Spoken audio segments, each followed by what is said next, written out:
Welcome back. One big story that's out there today is a survey from the Canadian Federation of Independent Businesses showing business confidence among small businesses in Canada is at an historic low for reasons that we understand. We're going to talk about that in detail a little later. In the meantime, we're going to talk to the leader of a small business in Canada. He's Glynn Williams, Chief Executive Officer and founder and distiller of Authentic Seacoast spirits based out of Guysborough, Nova Scotia. Glynn, thanks a lot for coming by.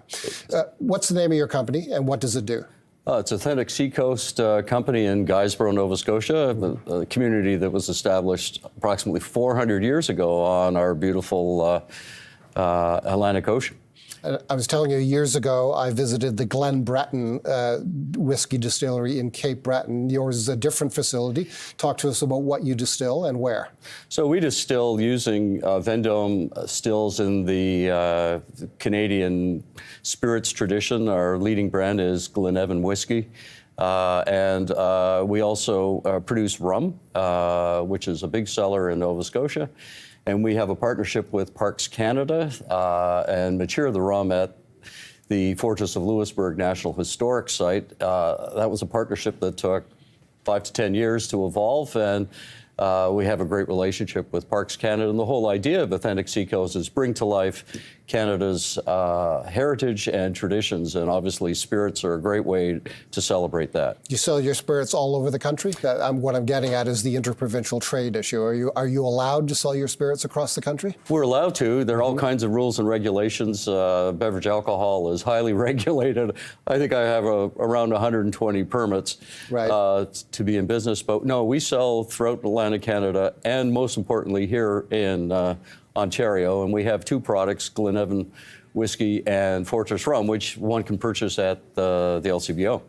Do those you say you have about 120 permits, do they act as barriers at all to getting your products on the shelves where you would like to get them? Well, of course. Every permit, every license, every certificate requires a lot of attention.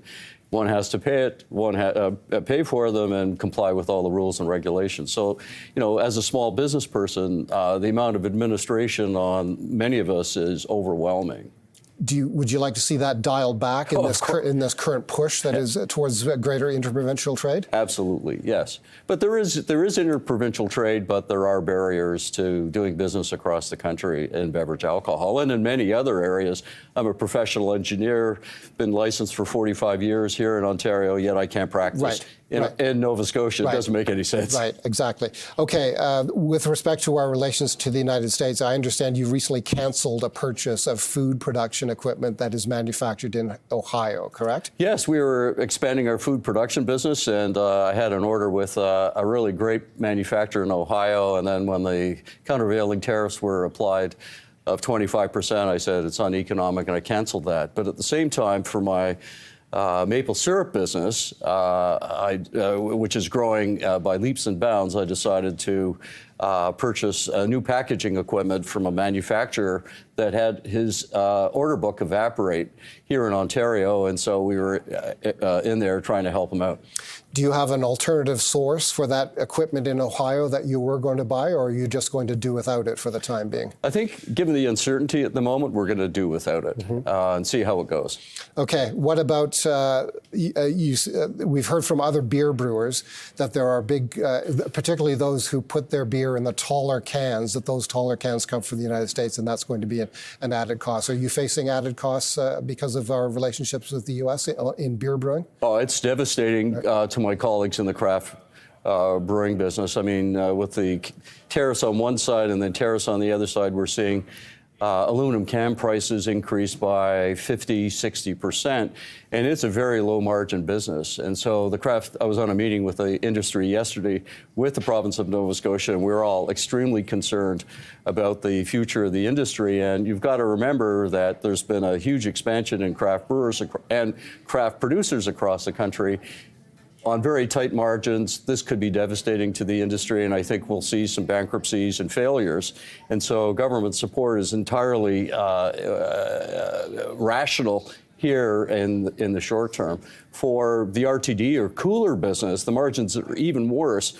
And so with the cost of aluminum cans going up, people will be selling less in cost. In the spirits business, it's a long ball game, and Right. so we're not seeing the same kinds of pricing pressures there. We have millions of dollars worth of inventory acquired at much lower prices a while ago. But where we are dependent is on glass. We don't produce glass in Canada, so we get our glass from France, so we're okay there. But a positive in all of this is Canadians' patriotism, and we've seen, in the case of Glynn Evans whiskey, a 300% increase in sales as folks have substituted bourbon for Canadian whiskey, and a 52% increase in our rum sales as well. So we certainly appreciate folks' patriotism and buy Canadian. Interesting. I think you've told us this already, but just repeat, what provinces are those products, those spirits available in? They're available in Nova Scotia, PEI, New Brunswick, and Ontario. And we also have exported to China, been on trade missions to South Korea and Japan, where the interest and knowledge of Canadian whiskey represents significant opportunities for domestic suppliers. You're also in the hospitality business, I gather, as well. You've got an inn and a restaurant, I gather, in Guysborough, correct? Yes, I own the oldest inn in the province, built in 1873, DeBar Manor Inn, and a kind of a complex throughout the community, whether it be yurts in the vineyard or DeBar Manor Inn, et cetera. It's a beautiful spot. And what we are seeing is Europeans substituting Canada for their U.S. holidays. We're seeing an increase in weddings, bus tours, and a resumption on cruise ships. So I'm optimistic that where the Canadian dollar is, that the hospitality and accommodations industry will see a bump this year.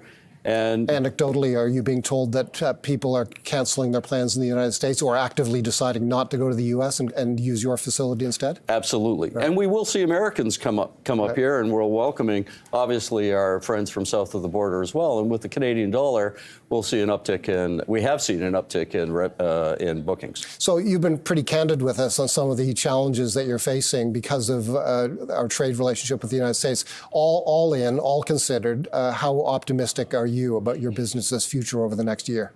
Well, I'm an optimist, and today is the first day of spring. It's the vernal equinox, and this is the rebirth. And I think the U.S. administration has done Canadians a favor in some respects by encouraging us to work together to reduce interprovincial trade barriers and to buy Canadian. So, and particularly in government procurement projects. We need Canadian government, which has enormous influence on our manufacturing and supply base, to buy Canadian. It's essential for Canadian industry. So I think with what's going on, that we'll see a very meaningful improvement in what's going on. Now, Canadians are tough.